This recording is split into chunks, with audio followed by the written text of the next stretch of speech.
Hey, this is Senator Justin Reedy coming to you from Annapolis. We are down to the final 3 weeks of the legislative session. We had last week some interesting debate. We unfortunately were not able to defeat the mandatory paid sick leave bill. On the positive side, we were able to pass out of the Senate the bill that repeals that awful roadkill bill that was really devastating Governor Hogan's ability to work with our local governments to fund road projects throughout the state. That bill now moves over to the House.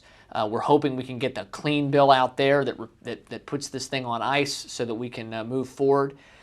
One of the big issues we're facing coming up this week in my chamber in the Senate, and it's actually in my committee, is this bill that's a sanctuary state bill. Would create a sanctuary state to make Maryland a sanctuary for illegal immigrants. And the way that it would work is the bill would actually forbid local and state law enforcement from coordinating with federal officials like ICE to deport criminals, deport people who have a detainer that's been put on them, what's called a detainer, by ICE. ICE puts detainers on people who are either felons, hard criminal felons, or perhaps are suspected of terrorist activities. Or if you have 3 or more misdemeanors, then you can have a detainer put on you.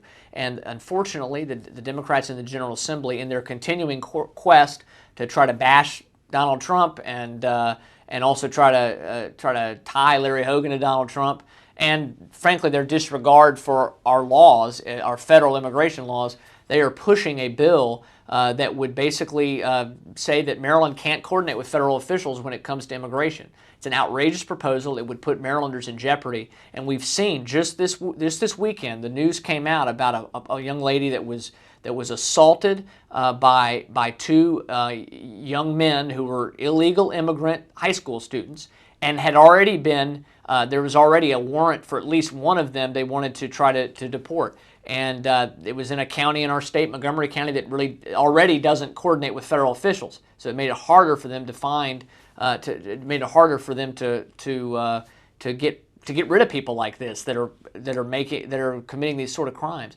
And I've said this before to you, but I'll say it again. Unfortunately, it used to be there was a debate about whether we should let illegal immigrants that came here illegally but had done nothing else wrong stay or not.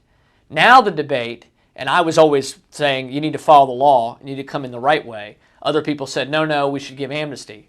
But now the debate is there are people who just don't seem to think you should ever have to send anybody back, that anybody should be able to come here.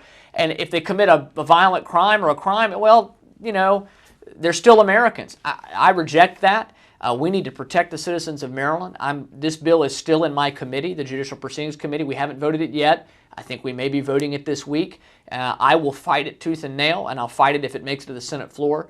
We need to use common sense, and we need to obey obey the law. We need to encourage people to obey the law, and so it's going to be, I think, a very tense and contentious week. We'll also have the state budget coming to the Senate floor, so a lot of things happening as we enter the 11th week, 12th week of the General Assembly session. I look forward to doing my best to keep you updated.